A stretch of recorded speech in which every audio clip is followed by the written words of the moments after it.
ओम गुरुर्ब्रह्मा गुरुर्विष्णु गुरुर्देव महेश्वरः गुरुर्साक्षात् परम ब्रह्म तस्मै श्री गुरुवे नमः। आज की कथा भागवत में कपिल गीता। देवहूति ने प्रश्न किया, जो इस संसार में सच्चा सुख है कि नहीं?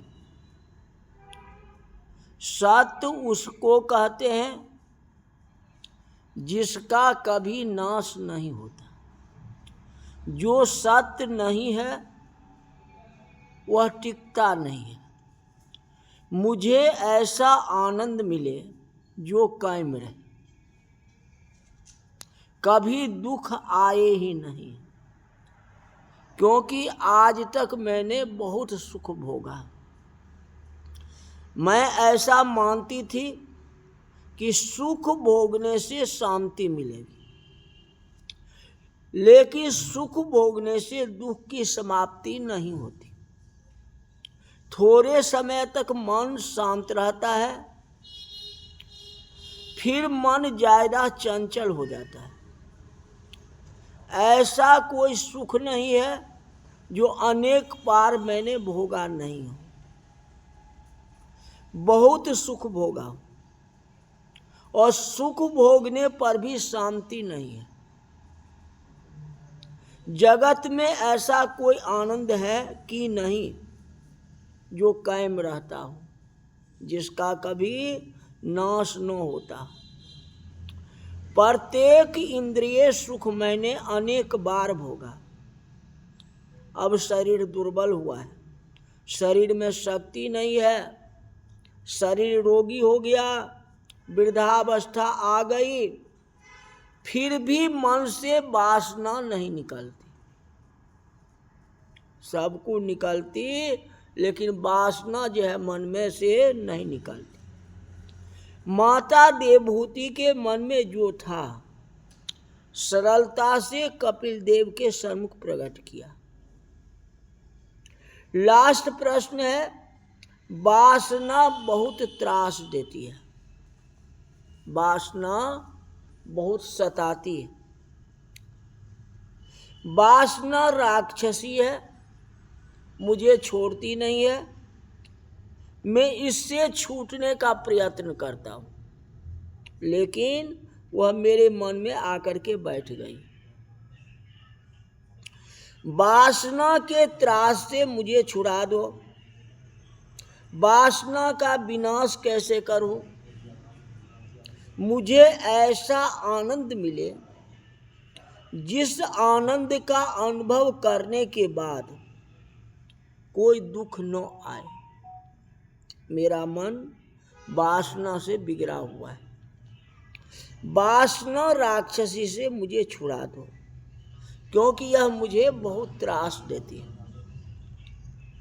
कपिल देव भगवान प्रसन्न हुए, कहते, माँ तुमने बहुत सुंदर प्रश्न किया है। कहते, माँ वासना का विषय बदलने से वासना का नाश होता है। पहले विचार बदलना पड़ता है। किसी स्त्री को किसी पुरुष को मिलने की इच्छा, यही तो वासना है। परमात्मा को मिलने की इच्छा, यही तो भक्ति है। देखिए, लोहे को लोहे से ही काटना पड़ता है। अन्य किसी धातु से लोहा नहीं कटता। वासना लोहे के जैसे कठिन है। वासना का विनाश वासना से ही किया जाता है। उसको मन से हटाना पड़ता है। कोई चीज की आपकी इच्छा है तो उसको छोड़ दो ना। दूसरा तो आपको नहीं छुड़ाएगा, स्वयं छोड़ना पड़ेगा ना। वैसे मन को बनाना पड़ेगा ना। वासना का विषय कोई स्त्री या कोई पुरुष हो तो वासना पतन करती।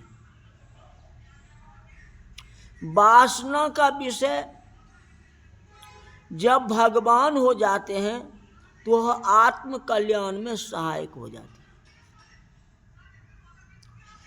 मन में इच्छा करो, मन में वासना करो से मुझे भगवान मिल जाए, मुझे परमात्मा के साथ संबंध हो जाए। अगर आपकी मन में वासना मुझे पुत्र की प्राप्ति हो, मुझे पुत्र की प्राप्ति हो जाए, पुत्र का विवाह हो जाए, पुत्र का विवाह हो जाए, इतना धन हो जाए, ये वासना है ना, तो आपका ध्यान उधर ही चला गया ना, तो वासना नष्ट कैसे होगी? जितना ध्यान उधर दे रहे हो उतना परमात्मा के ऊपर ध्यान दो। ये परमात्मा मिल जाए, परमात्मा मिल जाए, यही तो रामायण में कहा गया ना, जो काम ही नारी प्यारी जिमी। कामी को जिस प्रकार से नारी प्रिय होती है, लोगों को जितना रुपया प्रिय होता है उतना प्रिय भगवान भी तो होना चाहिए। तिमि रघुनाथ निरंतर, निरंतर होना चाहिए, तब तो वासना जाएगी। परमात्मा में आनंद है, संसार सुख दुख से भरा हुआ है, कोई सुख ऐसा नहीं है जिसे भोगने के बाद दुख आता न हो, आके दुख आता ही है। सुख के पीछे ही तो दुख खड़ा है मां।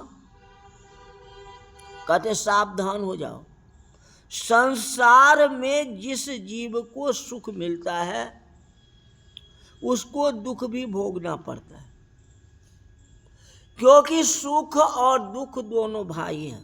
कहा गया जो निर्विन्ना नितराम भूमन स इंद्रिया तर्सनात् अयन संभाव्य भाव्यमानेन प्रपनाम धम तमः प्रभु। जीवात्माओं को सुख की भूख नहीं, नो आनंद का भूख है। बहुत से लोग सुख को ही आनंद समझते हैं। सुख और आनंद में बहुत अंतर है। सुख उसको कहते हैं जिसे भोगने के बाद दुख आता ही है। कहते सुख उसको कहते हैं जिसे भोगने के बाद दुख आता ही है। आनंद उसको कहते हैं जिसका अनुभव करने के बाद कोई दुख रहता ही नहीं। आनंद ही परमात्मा नारायण है। संसार में आनंद नहीं है। संसार के जड़ पदार्थ सुख देते हैं तो दुख भी देते हैं। आनंद किसी जड़ वस्तु में रह ही नहीं सकता। कदाचित आपको शंका हो कि महाराज आप क्या कहते हो, अच्छा भोजन हो, परोसने वाला बहुत प्रेम से परोसता हो तो भोजन में आनंद आता है। भोजन में आनंद न हो तो मानव की सब प्रवृत्ति ऐसे ही होता है। कोई आपको परोस कर खिलाए तो कितना आनंद होता है, और सब सामान आपको सामने रख देगा और चार आदमी बैठ करके खाइए ले करके, तो उसमें आनंद आता है? आप ही बतलाओ।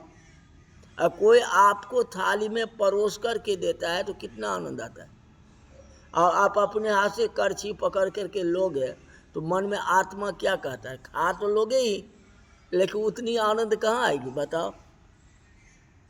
यही होता है।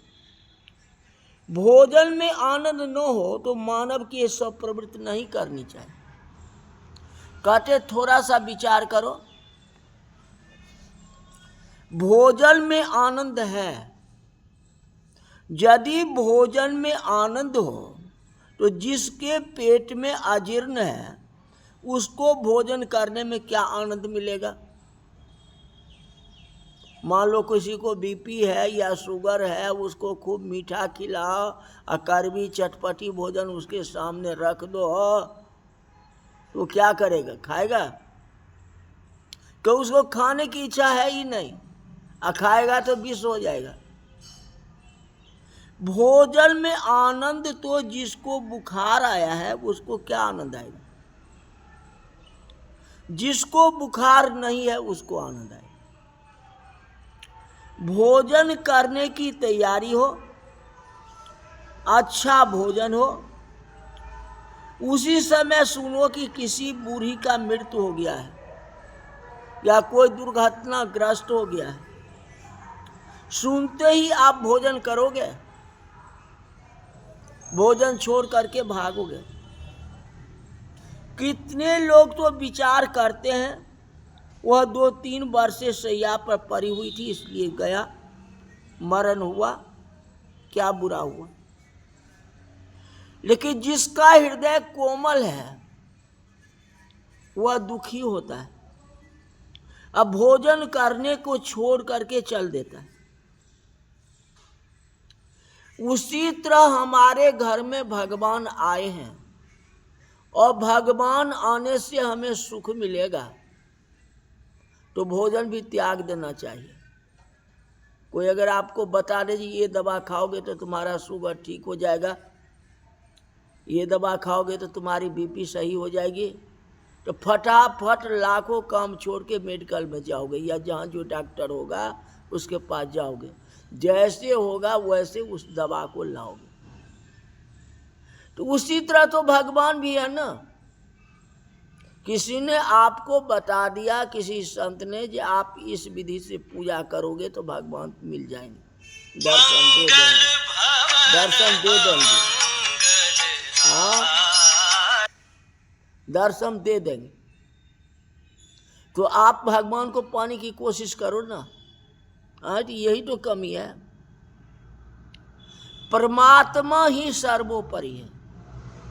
भोजन करने की तैयारी हो, अच्छा भोजन हो, उसी समय सुनो कि बूढ़ी का मृत्यु हो गया है तो पहले उसको देखना है कि कोई इस संसार से जा रहा है, दुखित व्यक्ति जा रहा है, चलो उसका खोज करना चाहिए। जब भगवान कृष्ण ही भोजन छोड़ के द्रौपदी को बचाने के लिए आ गए तो हम और आप क्या हो? तो बनो तो भगवान जैसे ना। उन परमात्मा का भजन करो ने। किसी की मृत्यु सुनने के बाद भोजन अच्छा नहीं लगता, आनंद नहीं होता। यही जो विषय सुख है, यही विषय वासना। परमात्मा का याद करो, विषय वासना में मत लगो, तो उन भगवान की प्राप्ति कर लेंगे। निंद्रा में आपको कोई आनंद देता है, निंद्रा में खाने को मिलता नहीं है, निंद्रा में हाथ में पैसा आता नहीं है,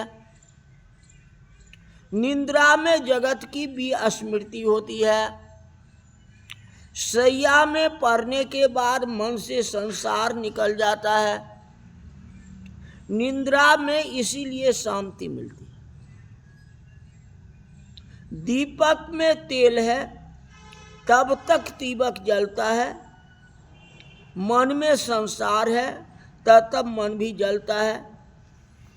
निंद्रा में जगत भी स्मृति हो जाती है, इसलिए शांति मिलती है। निंद्रा में आनंद नहीं है, ये जगत की भी स्मृति है। निंद्रा में परमात्मा का अनुभव नहीं है, जगत की भी स्मृति हो जाती है। परमात्मा का अनुभव हो, परमात्मा का आनंद प्राप्त हो, निंद्रा में जीव जगत को भूल जाता है, जगत भूलने से उसे शांति मिलती है। तो अगर निंद्रा में तुम जगत को भूल जाते हो उसी तरह जगे हुए में इस संसार को भूल जाओ। आप जगे हुए हो तो इस संसार को भूल जाओ और परमात्मा को सर्वोपरि समझो। ये परमात्मा ही है, संसार में कुछ नहीं है। जब निद्रा में आप इस संसार को भूल जाते हो तो 12 घंटा का दिन भी हो जाता है, तो 2 घंटा इस संसार को भूल जाओगे तो क्या आपत्ति होगी बताओ। जब तक रही है जिंदगी फुर्सत न मिलेगी काम से। कुछ दिन ऐसा समय निकालो प्रीत बने श्री राम से। तो जैसे निद्रा में भूल जाते वैसे 2 घंटा भूल जाओ, ये माया कुछ नहीं है, जो है सो भगवान है, परमात्मा है। तो जगन्नाथ का नाम दया निधि है, तो दया भी करेंगे कभी न कभी, कभी कभी होगा ही। ये बात है। तो आज की कथा यही तक रही। बोल वृंदावन बिहारी लाल की जय।